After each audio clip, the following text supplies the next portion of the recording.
my deepest gratitude to the team of TEDx Gulmohar Road, firstly for inviting me here. Thank you so much to all of you people. Now, before we get started, I just like to give a small example. All of us has seen KBC, right? If yes, give me some reaction, give me a hands up or something. Yes. Now, let me ask you something. It still remains an iconic show, right? One of the finest shows ever. Four options, three are wrong, one is right. And what made this show even more interesting are those lifelines. Remember, I'm talking about the original ones, 50-50, phone a friend and audience poll, right? Now, out of these all lifelines, 50-50 still remains my favorite lifeline. You know why? I'll tell you why. Because 50-50 is the only lifeline where you are relying on your own self for help. Like phone a friend, may you have to call a friend. Audience poll, you rely on the audience for support. But 50-50 is the only lifeline where you rely on your own self for help. That's number one. And the number two reason is the reason which everybody cannot see. Now, what happens in 50-50? Firstly, out of four, two options are gone. Only two options remain. And answering the correct questions accordingly becomes simpler. It's easy to answer one out of two instead of one out of four, right? But the hidden part is over here, and let me tell you what that is. Two options get eliminated. So you for sure get to know that those two options are wrong. You don't get to know this otherwise. You definitely get to know that two options are wrong, which is why there is no chance at all of selecting those wrong options. You get to know for a fact. That's why 50-50 is my favorite lifeline. But okay, that's KBC. That's something big. Let's talk something regular on our daily lives. All of us have answered MCQ questions in college at some point in time at least, and more often than not we don't know the right answer when it comes to MCQs, right? We don't know the answer to all of them at least. Okay, sometimes we don't know. So what do we do when we don't know the answer? We go backwards. We identify what is wrong. Out of A, B, C, D, we said, okay, D doesn't look that convincing, out. C also doesn't look that right, okay, that's also out. Even B can't be right, okay, eliminate that. So by default, A is the right answer because one has to be right. So we eliminate the wrong options and we identify the right option accordingly. Correct? Is this making sense? I believe it's relatable to all of us. Now, this is exactly what I'm talking about. Okay, let me just take one more example. I'm a man of many examples, so like to give many. We all know the story, I guess, of Gautam Buddha. Once a man went to Gautam Buddha and he said, I want peace. So Gautam Buddha in turn replied, remove I, that is selfishness. Remove want, that is desire. So all you are left with is peace, right? So finding good things is about eliminations. Is that clear so far? Am I making sense? Because I want this to be an interactive session and I want everybody to participate when I ask so. Nevertheless, so this concept, what I'm talking about of elimination, it was also provided by this gentleman called Warren Buffett. We all know Warren Buffett, right? Warren Buffett, in one of his very signature quotes in one press conference, he said that my business partner and I have not learned how to solve difficult business problems. We have learned how to avoid them.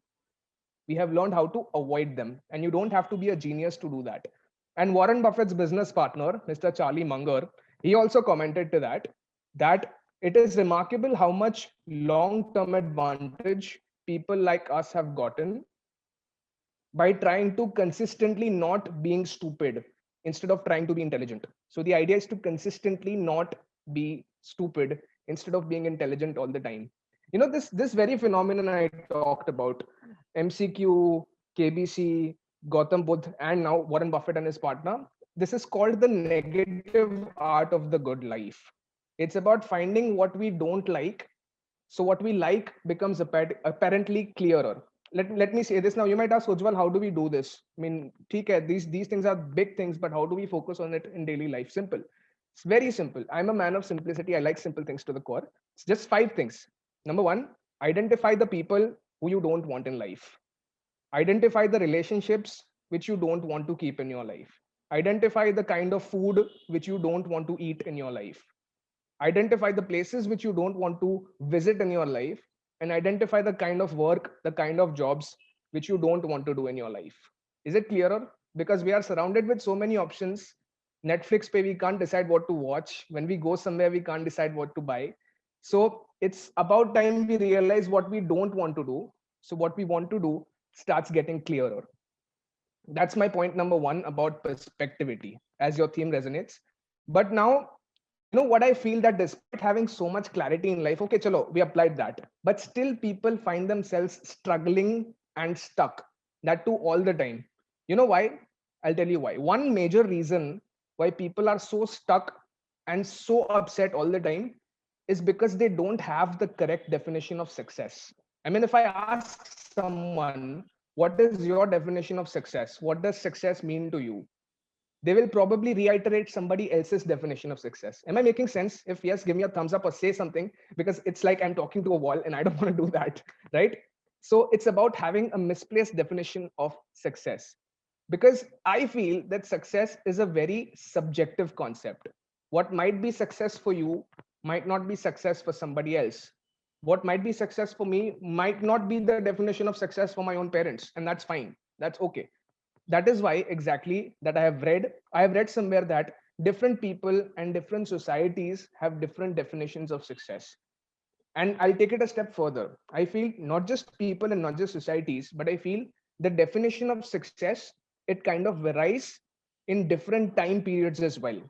Okay, I just mentioned Warren Buffett some time back. Let me take another example of Warren Buffett. Say for example, I take Mr. Warren Buffett with all his money, all his properties, all his investments, all his stocks, everything that he has. I collect all of that and I take Warren Buffett with all of that. And if I transfer Warren Buffett from 2021 to the Stone Age, I repeat, from 2021, if I transfer Warren Buffett to the Stone Age with all his money and everything that he has, do you think he will still be termed successful in the Stone Age? I don't think so. Because in the Stone Age, the definition of success might be different. Right now, the definition of success is material success. The more money you have, the more successful you are. But in the Stone Age, the definition of success might be completely different. Probably the man who hunted the most, the man who protected his family, the man who protected himself, the man who could build a good place for himself to stay in, that kind of a man would be termed successful in the Stone Age, the Stone Age man or the caveman, whatever you call him. But that's the definition of the Stone Age of success, and that's not the definition of success right now. And who knows, right now material success is the actual success, but maybe 100 years down the line, 200 years down the line, maybe even 500 years later, you never know, the definition of success might change. What if mental peace and satisfaction becomes the definition of success? What if the man with the most amount of satisfaction in life, the man with the most mental peace in life, that is the most successful man, that too regardless of the money he has? You think something like this can be possible? Because anything can be possible now. I mean, we always thought something like a pandemic would never exist, and here we are sitting at home and doing this TEDx talk on a Zoom call. So the opportunities, possibilities, whatever you are endless. But this is what I'm trying to refer over here, the definition of success. But I'll take this a little back in time. You know, the Greek and the Roman philosophers, they have this very, very interesting term. It's called ataraxia.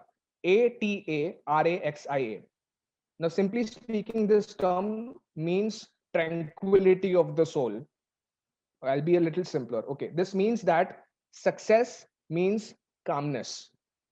Whatever goes wrong, the idea of being calm, even if things are going good or things are going bad, that is true success. So if a person has the ability to stay calm, regardless of the circumstances, regardless of whether he's flying or he's falling, if he can stay calm regardless, that's the definition of success. And that's what this term ataraxia means. I'll give one more example. There is this certain gentleman whose name is Mr. John Wooden. Okay. He's by far one of the most successful basketball coaches of all time in American history. One of the finest, if not the finest. He said, and I quote, he told all his players to believe one thing, that success is peace of mind, which is a direct result of the satisfaction in knowing that you put in your best result to become the best that you are capable of becoming. Simply speaking, success is trying your best and knowing that you tried your best.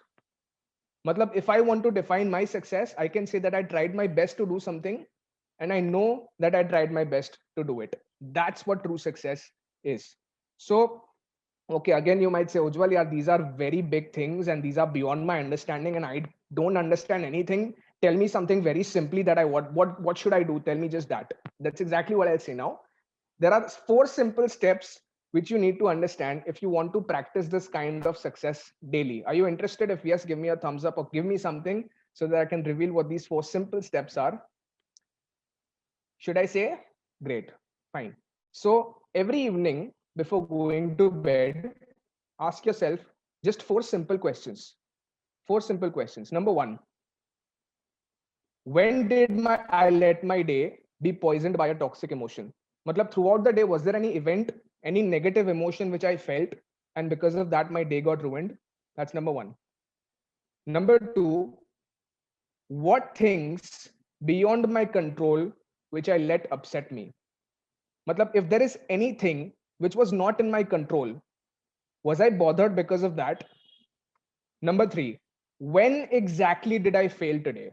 When was the time when I failed at something today? And number 4, what exactly do I do in order to improve myself? What do I need to think? What do I need to act upon? And what do I need to change in order to improve? 4 simple questions. Where did I fail? When did a negative emotion bother me?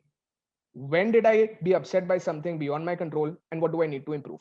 Just 4 simple steps. And not just tonight, but every night before sleeping. And that was my second part upon acceptance. Fine. Now, the third part. And see, I had told many things over the past 10 minutes, I feel. I shared a lot of gyan. I gave a lot of tips. And everything that I have read for the past 1 or 2 years, I tried to summarize it and tell you. But still, after this talk is over and after we are all through, still many, not many, but I feel all of you will never do it. You will not do it, you will not implement it, and you will say, "Nahi yaar, chhod, let's forget about it. I'll think about it. I don't know." And I'm very sure. Even right now, some of you might be thinking that, yeah, this guy is speaking a lot and it's very hard for us to absorb, but theek hai, we'll think about it. We will think about it. That's probably what's going in your head. And that's the last point of my talk, which I'll wrap it up in the next 2-3 minutes. We will think about it. This is, a standard answer for everything. I mean, if anybody asks us to do anything, our response is we will think about it. If you want to go out with something, we will think about it. If you have to do an assignment, we will think about it. If I have to do that, we will think about it. This is a standard answer for everything. And you know why? That is my next point. You know why? Because people often tend to think about a lot of things, and people often tend to discuss a lot of things with many people. There is a joke which goes around that there are many meetings which could have been emails. There are many meetings which could have been simple, I don't know, SMS or text messages, but they were meeting for some or the other reason, because people like it. People like contemplating, people like thinking, and people like meeting everyone for no apparent reason. You know why? Because thinking is comfortable. You think thinking is comfortable? Thinking is very comfortable. There is a saying in Hindi, sochne mein kya jata hai? Thinking is very comfortable and everybody likes to think, because thinking has no chance of failing. When you are thinking, you are not failing at all. There is no chance of failing. There is no risk of failing when you are just thinking about something. That's why thinking is so comfortable. For example, if I want to ask a girl out, I've been rejected many times, by the way, and I'm very open about it. But if I want to ask a girl out, I'll probably think about it a lot. Because if I think about it, she has not told me a no. I'm just thinking about it. It's just in my mind. She has not said, ki no, Ujjwal, no. She's not said that, which is exactly why I'm fearing that no. I'm fearing that rejection from that girl instead of asking her out, which is why I would rather let her go instead of accepting her rejection, which is I will not ask her out at all. I'll keep thinking about it, because that way she has not rejected me. And just to sum it up, I would rather not go out with her than to face her rejection. I mean, this is probably the funniest example I can think of, but this people actually do this, not just with dates and stuff, but also with many important things related to work or with friendships or even with life. But that's my point. When we take action, action involves a risk of failure. There is a risk of failure, even a minute one. There is always a risk of failure when you act upon something. If an idea is something in your head, there is no chance of failing. But when you act, when you take action, action is always backed with at least a small chance of failing and a small chance of thing not working out. And it's because of that small chance We never take action, and that's why procrastination feels so good. Does that answer many questions? I mean, we all, you know, this certain gentleman called Mr. Ankur Wariku. I think all of us does. He's very active on social media. He just quoted one line on LinkedIn or on some social media platform, that procrastination is not because of laziness. It is because of the fear of failure. It's because of the fear of failing, which is why we procrastinate, and not because of laziness. But have all of us heard about Pablo Picasso, the famous painter? Okay, there is one quote by Mr. Picasso over here, which is very invigorating. And he goes like, to know what you want to draw, you must begin to draw. I'll say that again. To know what you want to draw, you must begin to draw. If you don't even begin to draw something, you will never reach the finish of that particular drawing. So, simply speaking, just the last 1 minute, I won't take much time. I've said enough already. A good writer is not someone who just thinks about writing. A good writer is somebody who actually writes. A good parent is not someone who just thinks about parenting, who just thinks about imaginary children, who just reads books on parenting. A good parent is actually someone who takes care of their children. A good student is not someone who just thinks about studying. A good student is somebody who actually studies. So the bottom line is one simple quote from one of my favorite books, The Art of the Good Life by Mr. Rolf Dobelai. You won't find the good life by thinking about it. I'll say that again. You won't find the good life by thinking about it. So stop thinking and start doing. If not what you wish to do, then at least something that you can start off with. So start doing at least something, if not what you want to do. Thank you so much.